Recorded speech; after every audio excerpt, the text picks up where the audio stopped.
নমস্কার দর্শক বন্ধু, আমি শ্রী প্রদীপ ঠাকুর। আজকে আমি আপনাদের যেটি দেখাবো সেটি হচ্ছে একটি আকর্ষণ যন্ত্র।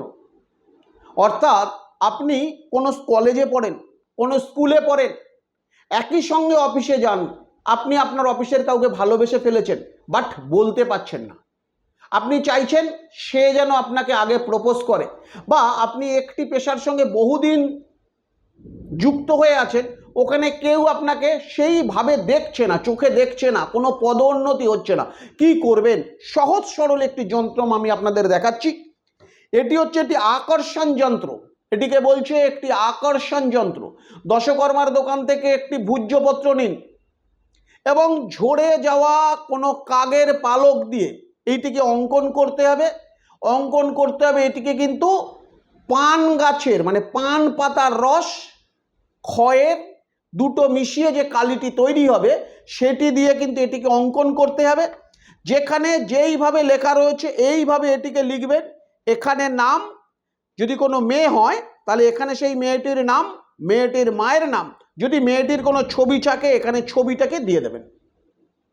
যদি কোনো বসকে করেন, ঠিক এখানে বসের নাম, বসের মায়ের নাম, এখানে তার ছবি। যাকেই করবেন আপনি আকর্ষণ, তার নাম, এখানে কিন্তু তার মায়ের নাম লাগবে এবং এখানে তার একটি ছবি দিতে পারলে খুবই ভালো হয়। এটি যে কোনো শনিবার দিন আপনি করতে পারেন। যদি সেই শনিবার জ্যৈষ্ঠা নক্ষত্র এবং বুধবার যুক্ত হয় তাহলে খুবই ফলপ্রদ হবে ব্যাপারটা। তাহলে এটা করার পর এটিকে রেখে যে মন্ত্রটি আমি বলছি, খাতা পেন দিয়ে একটু নোট করে নিন মন্ত্রটি। ওং নম মহাযক্ষিণী বৎসং কুরু কুরু স্বাহা। এই মন্ত্রটি 21 বার অভিমন্ত্রিত করে এই যে প্রত্যেকটি খোপগুলো রয়েছে, এই প্রত্যেকটি খোপে আপনি যে কোনো যে আঠাটা তৈরি করেছেন, যে কালিটি তৈরি করেছেন, সেটা দিয়ে একবার করে টিপ দেবেন 21 বার, দিয়ে এটিকে ভাঁজ করে একটি তাবিজের মধ্যে ভরে, তামার কোনো তাবিজের মধ্যে ভরে, জাতক হলে আপনার ডান হাতে, জাতিকা হলে বাঁ হাতে ধারণ করুন। খুব শীঘ্রই সুফল পাবেন। যদি এটি করে আপনি উপকৃত হন, আপনার মতামত আমাকে অবশ্যই জানান। নমস্কার দর্শক বন্ধু, সুস্থ থাকুন, ভালো থাকুন।